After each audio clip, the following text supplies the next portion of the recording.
We've been real happy with our group. During this final stretch, we went 6-2 in our last 8 games and secured a playoff spot. And for us, I think we became a detail-oriented team in the second half. We had buy-in from all the guys, and we saw it through our play. We kind of felt that we've been playing playoff hockey the last 7 or 8 games, and our guys responded well, and they were up for the challenge. Now the real season and the real fun begins.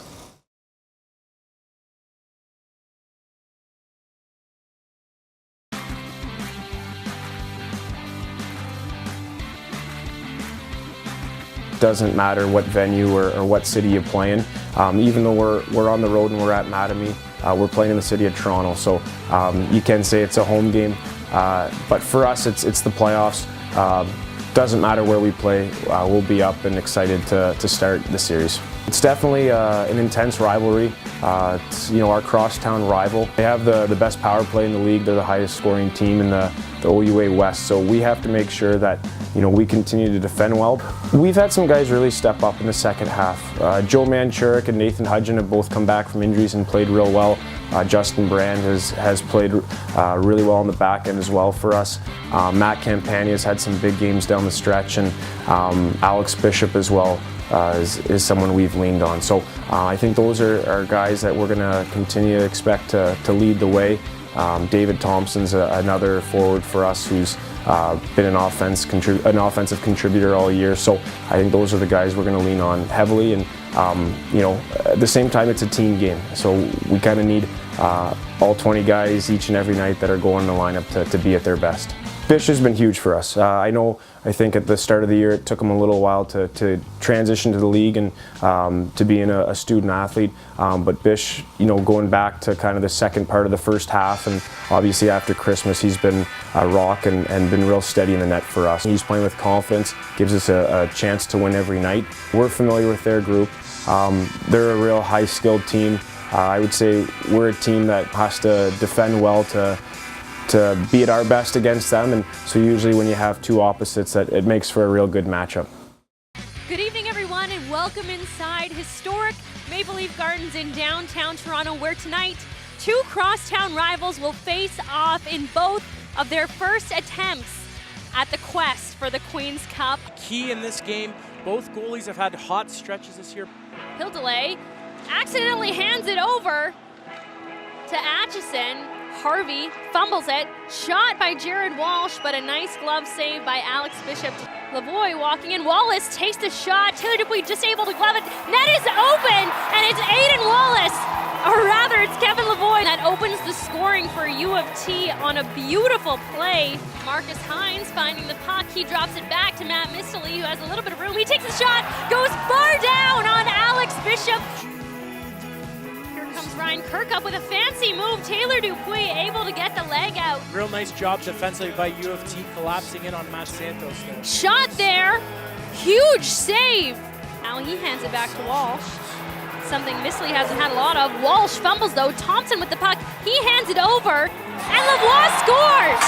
Max Lindsay with the goal there, able to put it past Taylor Dupuis. Passo, who looked like he was gonna wire one, but took a softie from the point.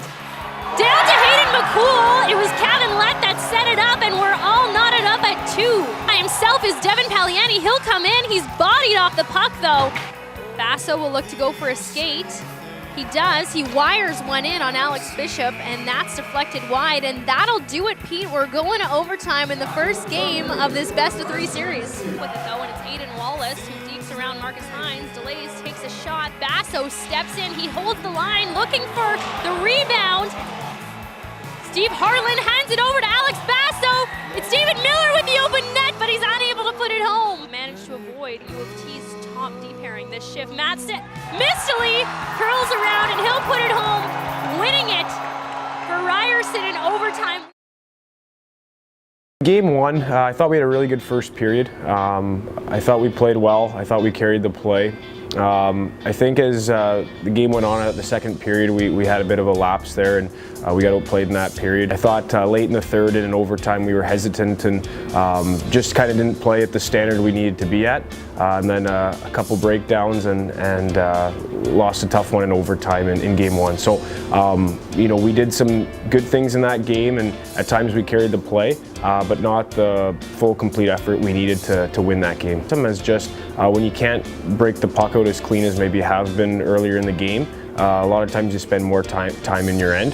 That was something, as a coaching staff after game one we really thought we struggled with, and that was an adjustment we looked to make for game two. Just being cleaner on our breakouts, getting back quicker to handle Ryerson's forecheck.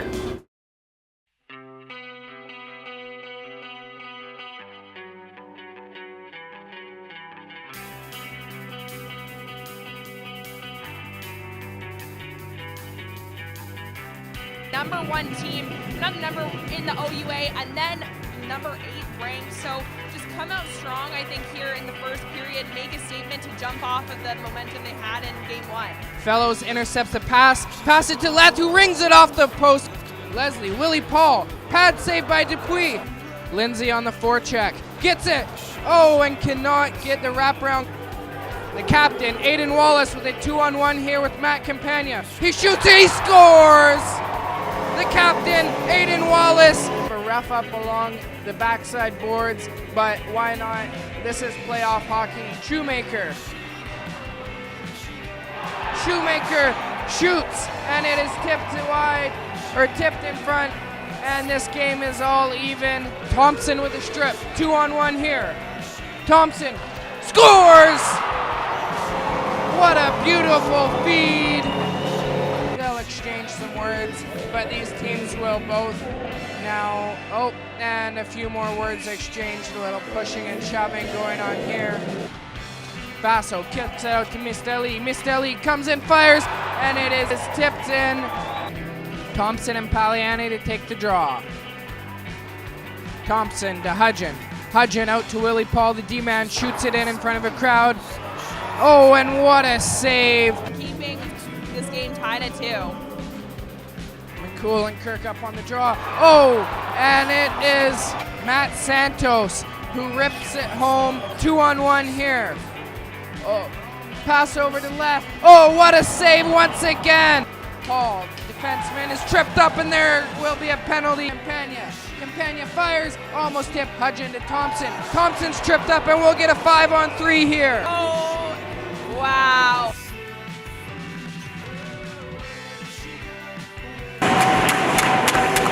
Still go in with some confidence here. Hudgen fighting along the boards. They can't get out of the zone. It will go all the way down and into the net. Hayden McCool scores the empty net goal. Thompson. And what a shot! McEachern scores with 34 seconds left, and all of a sudden it's a 1-goal game. McEachern fires once again. Loose puck in front. Kirk up. Scramble behind the net. 5. Campagna. And Thompson can't fire it in. And Ryerson wins this first series. 4-3 is your final score.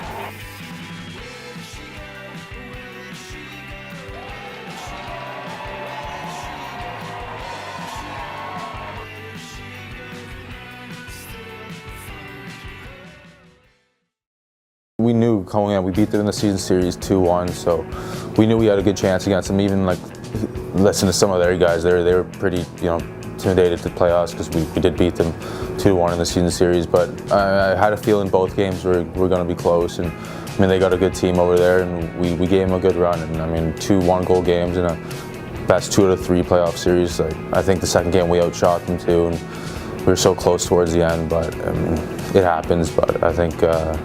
Next year we'll get a revenge. So.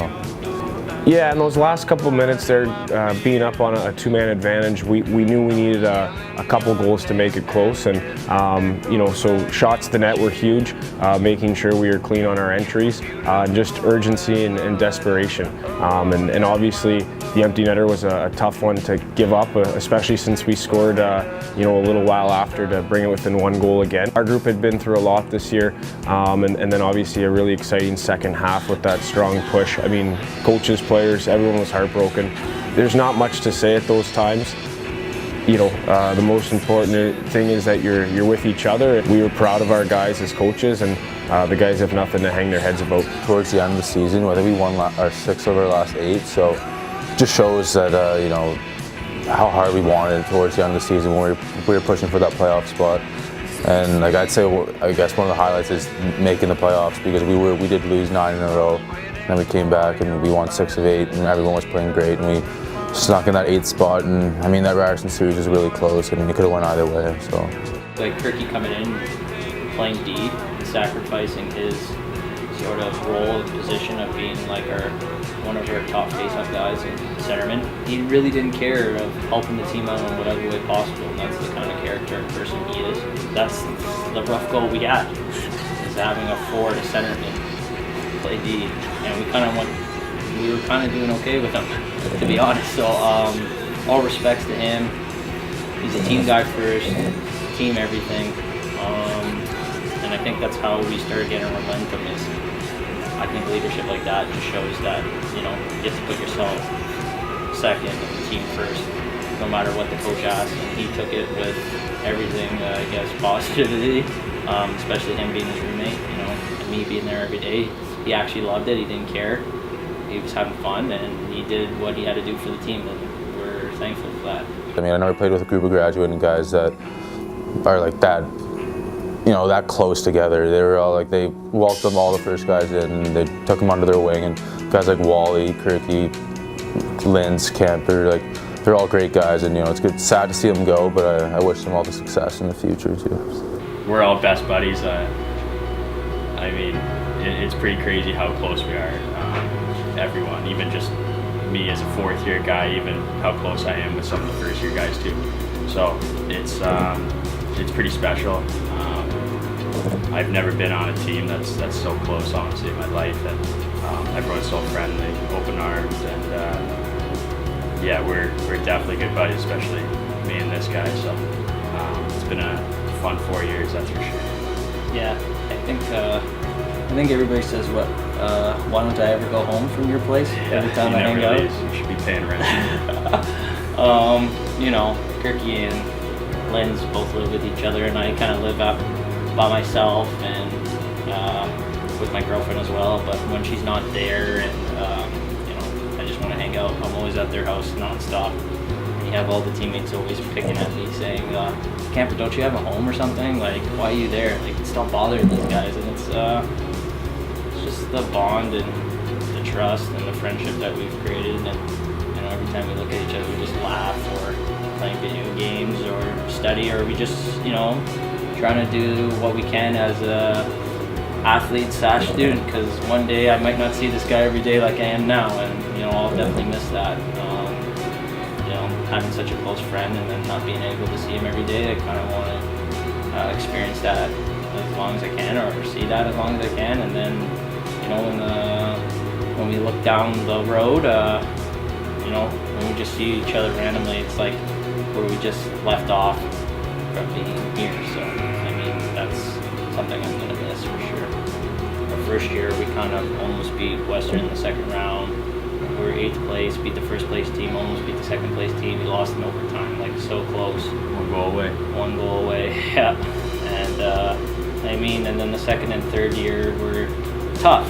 And we were the worst team in the country in our 2nd year. And I believe the memory that we'll create off of that is we never gave up. When you're down and out, and absolutely down and out, you still don't give up. You still show up every day, practice, and you do what you have to do in order to get through it. And I think getting through that was something where I think it will be memorable for us that we stuck together as brothers. So yeah, it's definitely huge too, going through that 2nd year and being so low, and then kind of being through the whole process to getting back to where we were, and back in playoffs in our 4th year, and really seeing the whole hockey program on a rise. So yeah, it was quite the process.